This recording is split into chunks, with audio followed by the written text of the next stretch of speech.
E a Zona Leste de Manaus está em luto. Morreu na madrugada de hoje Luiz Gilberto Ferreira Lima, o Luizinho.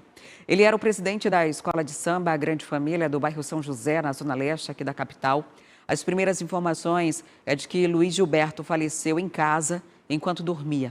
À frente da escola de samba, ele foi campeão do Carnaval de Manaus em 6 edições, sendo 3 delas de forma consecutiva, 2005 a 2007. O velório de Luiz Gilberto deve acontecer a partir das 10 horas da manhã de hoje, na quadra da Escola de Samba Grande Família, na Zona Leste. E aqui eu deixo nossos sinceros sentimentos a toda a Zona Leste, a Grande Família, a família de Luiz Gilberto, que foi um dos grandes incentivadores do Carnaval de Manaus. Eu particularmente tive a oportunidade de entrevistá-lo por diversas vezes, inclusive de descer na Grande Família enquanto ele era presidente. Então, é que a gente estende esse sentimento aí de luto mesmo, né, por essa perda, que é uma perda para a cultura do Estado também. E, principalmente, ele foi a principal voz, né, ele levantou essa escola de samba da Zona Leste da capital para que ela pudesse ser também protagonista do Carnaval de Manaus. E o jornalista e candidato presidencial equatoriano Fernando Villavicencio, de 59 anos, foi assassinado nesta quarta-feira. O presidente Guilherme Lasso convocou o gabinete de segurança e afirmou que o crime foi organizado, né? E foi longe demais. O crime organizado foi longe demais. Um ato de campanha terminou em tragédia na noite desta quarta-feira em Quito, no Equador. O candidato presidencial Fernando Villavicencio, do movimento centrista Construir, foi morto a tiros após um comício na capital. De acordo com o principal jornal do país, El Universo, o crime foi no estilo de um assassinato de aluguel, com 3 tiros na cabeça.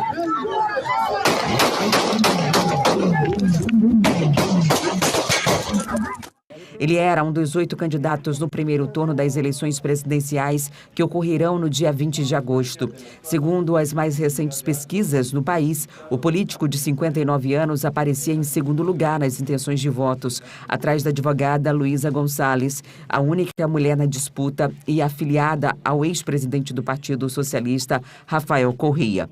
O presidente Guilherme Lasso convocou o gabinete de segurança para discutir esse incidente que abalou o país. Um dos suspeitos de participar do assassinato do candidato à presidência no Equador foi morto em Quito, ainda na noite de quarta-feira. A informação foi confirmada pelo Ministério Público do país. Ele não teve a identidade divulgada.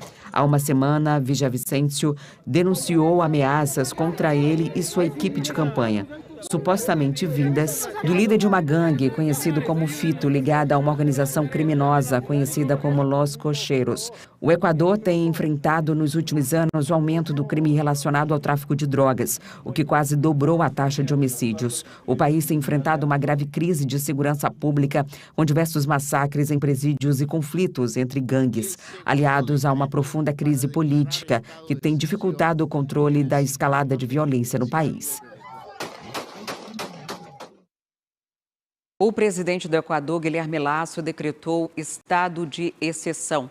Esse decreto foi feito agora durante a madrugada. Ele também determinou que, mesmo com essa morte, as Forças Armadas sejam mobilizadas para garantir que a eleição vai acontecer agora no dia 20, como já estava prevista, né? Ela foi antecipada por conta da onda de violência que toma conta do país. Ele também decretou luto oficial de 3 dias para fazer uma homenagem a Villavicencio. E esse caso ele tem outros desdobramentos, né? Ontem, né, assim que aconteceu esse homicídio lá em Quito, essa execução, os 3 tiros foram na cabeça, ou seja, quem foi para lá foi para matar de fato Fernando. Logo depois, durante uma perseguição policial, um dos suspeitos de participar desse crime foi morto de imediato. Mas durante a madrugada de hoje, né, até esse momento, outras 6 pessoas também foram detidas. Há uma gangue que assumiu a autoria dessa execução, os Lobos. Essa gangue diz que matou porque ele era um político corrupto que não cumpre suas promessas. Foi essa declaração, inclusive assumiram isso. O que está acontecendo ali no Equador? Uma onda de violência que toma conta do país. O país, nos últimos anos, assim como aqui no Brasil, teve um grande avanço do tráfico de drogas e através de facções criminosas. Lá eles chamam de gangues. Gangues essas que tomam conta dos presídios, a ponto de executar várias e várias pessoas nos presídios equatorianos. Só que agora essa briga, ela chega a um momento político. A eleição vai acontecer daqui a alguns dias. Fernando era o segundo colocado, de acordo com as pesquisas, nessa eleição. Poderia ser o próximo presidente. E acabou sendo morto logo depois de um comício, né, de um evento político de campanha, no momento, esse aqui é o momento que ele está saindo do discurso ali da sua campanha, e quando ele vai entrar no carro, quando ele entra no carro, é que os disparos acontecem. Ele morreu com os 3 tiros na cabeça, mas pelo menos 9 pessoas ficaram feridas durante esse ataque no centro de Quito, onde acontecia esse discurso de campanha. Quem era Fernando Villavicencio? Um jornalista investigativo. Ele, durante muito tempo, atuou apenas no jornalismo investigativo e não diretamente na política. Recentemente, ele também se intitulava alguém que lutava pelas causas indígenas, sociais e era também sindicalista. Ele já tinha feito várias denúncias contra outros políticos do Equador quando atuava no jornalismo. Em 2014, inclusive, chegou a ser condenado a 18 meses de prisão porque fez uma série investigativa apontando várias denúncias contra o então presidente do Equador, na época, né, Fernando, se não me engano, Fernando Campos, na época que isso aconteceu em 2014. Logo que isso aconteceu, ele foi preso, inclusive ele teve asilo político no Peru. E se dizia também uma pessoa que era vítima de perseguições políticas. E isso fez com que recentemente, né, na semana passada, ele denunciasse essas ameaças que estava sofrendo. Tanto questões políticas, quanto também desses grupos de gangues que têm feito o terror. E agora foi decretado esse estado de exceção. O que significa o estado de exceção na prática?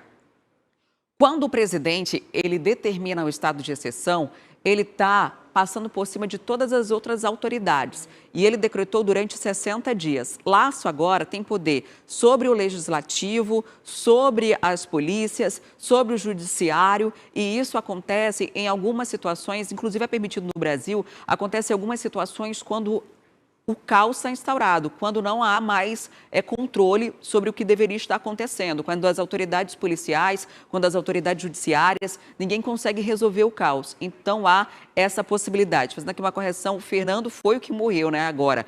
O Rafael Correia, que era o presidente em 2014, que foi denunciado por Fernando agora e acabou sendo preso na época, né, exilado no Peru. Ele era o principal alvo, inclusive naquela época, um dos escândalos que foi denunciado na época, como ele era jornalista investigativo, era da venda de petróleo do Equador para a China. Inclusive, o escândalo ficou conhecido na época como Petrochina.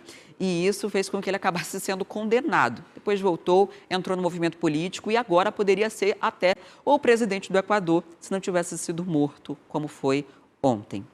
A onda de violência toma conta desse país que fica relativamente próximo da gente. A gente torce para que as coisas se restabeleçam. Esse decreto de exceção dura 60 dias. E agora, Laço tem autoridade sobre todo o país, podendo inclusive fazer coisas que não estão dentro do que é previsto democraticamente ou dentro da Constituição do país, porque agora ele é a autoridade máxima diante desse cenário e decidiu, como autoridade máxima, manter as eleições. Então, mesmo sem o segundo colocado nas pesquisas concorrendo, as eleições no Equador ainda estão previstas para acontecer no próximo dia 20. E hoje os professores e técnicos da UFAM vão paralisar as atividades. Eles fazem um protesto lá na Avenida Rodrigo Otávio, no bairro Coroado, na zona leste de Manaus. E é para lá que a gente vai agora. Vamos conversar com o Luiz Henrique Almeida, que tem os detalhes para a gente. Luiz, quais são as reivindicações dos profissionais, hein? Entre as principais estão recomposição salarial, melhores condições de trabalho, realização de concursos públicos. E esses professores, não apenas aqui na capital amazonense, mas também em outras regiões do país, estão fazendo essa paralisação. E aqui na entrada estão abordando todas as pessoas que entram, sejam pedestres ou até mesmo em veículos, para entregar vários panfletos onde eles apresentam essas reivindicações. Vou começar rapidamente aqui com o professor Jacob Paiva, que é o presidente da Associação dos Docentes da UFAM. Professor, qual o principal posicionamento de vocês em relação a tudo isso que tem acontecido com a categoria? Então, hoje é um dia nacional de luta em todo o Brasil, chamado por vários sindicatos dos servidores públicos federais. visando a campanha salarial de 2024, visando a reposição do orçamento de nossas instituições, no caso das universidades federais, né? Os servidores estão há anos com defasagem salarial que foram causadas pela ausência de reposição, conforme manda a Constituição Federal de 88, nos governos Temer, no governo Bolsonaro, e o aumento conquistado nesse ano foi pífio, de 9%. Então nós precisamos que o atual governo faça uma reposição das perdas acumuladas e proponha aumentos reais no salário da gente, porque a situação está muito grave. Hoje vocês estão realizando essa manifestação aqui na frente, né, da UF? É aqui, mas é em todo o Brasil, né? Em todos os órgãos federais, está havendo manifestação já voltada para a campanha salarial de 2024.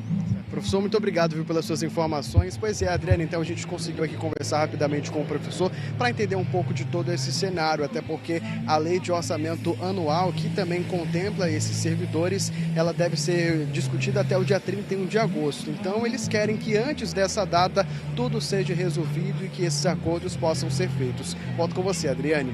Obrigada pelas informações. A gente vai seguir acompanhando os desdobramentos. Eles pedem reajuste salarial e a gente vai ver de que forma a gestão vai administrar essa pauta. O movimento está feito e deve se concentrar aí na frente da universidade. Qualquer atualização a gente traz aqui. Quer ficar por dentro de todas as notícias e programação da TV A Crítica? Então já se inscreve e ativa o sininho. E até o próximo vídeo.